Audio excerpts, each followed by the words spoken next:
করে, ঠিক কিনা বলেন?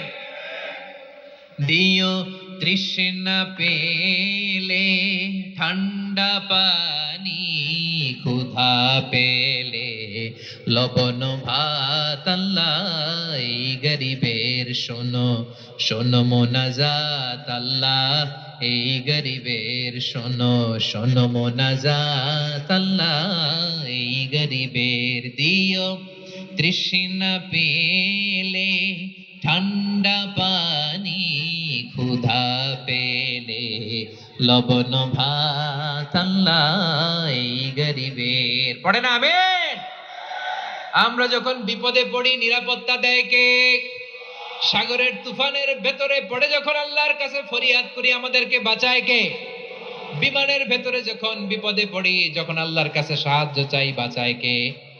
কঠিন বিপদের মুহূর্তে আমাদেরকে সিকিউরিটি দেয় কে? সে আল্লাহ বললেন আমার আরেকটা নাম হচ্ছে আল মুমিন, আমি নিরাপত্তা দেই। এরপরে আল্লাহ বললেন আমার আরেক নাম হলো আল মুহাইমিন। আরেক নাম কি? আল মুহাইমিন।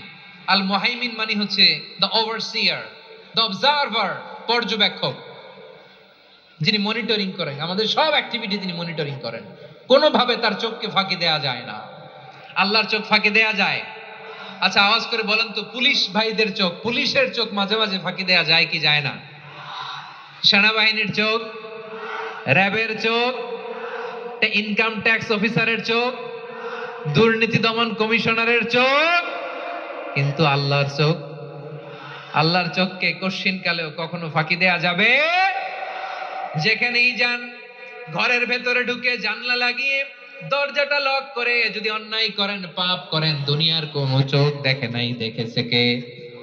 পর্দার আড়ালে যে যদি পাপ করেন, দেখে নাই, দেখেছে কে?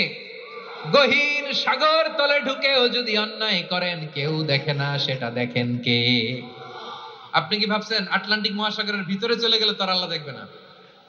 প্রিয় বারোয়াখালীবাসী, আপনারা ওশেন গেট কোম্পানি নাম শুনছেন? ওশেন গেট, তারা এই যে টিটান সাবমার্সিবল একটা সাবমেরিনের মতো বানাইছিল, যেটা টাইটানিক জাহাজের ভগ্নাংশ দেখার জন্য অনেক লোক যে মারা গেছিল না, ওটা সাগরের একেবারে গহীনে চলে যায়। এই টিটান সাবমার্সিবল দিয়ে সাগরের একেবারে গহীনে চলে যাওয়া যায়। বিসমিল্লাহির তলায় চলে যান, তাইলেই তো আল্লাহর ফাঁকি দিতে পারবেন, আর তো আল্লাহ দেখতে পারবে না। পারবে না? সাগরের অতল গহ্বরে চলে গেল, পাহাড়ের সুরঙ্গের ভেতরে ঢুকে গেল, মহাকাশ স্টেশন পাড়ি দিয়ে মঙ্গলে পাড়ি জমালেও আমার আল্লাহর চোখ কঠিন কালেও ফাঁকি দেয়া যাবে? এজন্য সে আল্লাহ বললেন লা তুদরিকুহুল আবসার ওয়া হুয়া ইউদরিকুল আবসার ওয়া হুয়াল লাতীফুল খাবীর। আমার আল্লাহ দৃষ্টির আয়ত্তে নন, কিন্তু দুনিয়ার সব দৃষ্টি আমার আল্লাহর আয়ত্তে, ঠিক কিনা? সূক্ষ্মদর্শী, সূক্ষ্ম থেকে সূক্ষ্ম পাপ কাজ যেভাবে যেমনটি করেন সব দেখেন। মুখে না বললে অন্তরেও চিন্তা করলো, অন্তরে চিন্তার উদ্রেক ঘটেছে, ওইটা তো কেউ জানে না, কিন্তু জানেন কে? এভাবে যিনি সূক্ষ্মভাবে মনিটর করেন, ওভারসি করেন, অবজারভেশন করেন, তার নাম হচ্ছে আল মুহাইমিন, পর্যবেক্ষক। আসুন আমাদের রবকে চিনি। বারোয়াখালীর ভাইরা চিনতেছেন?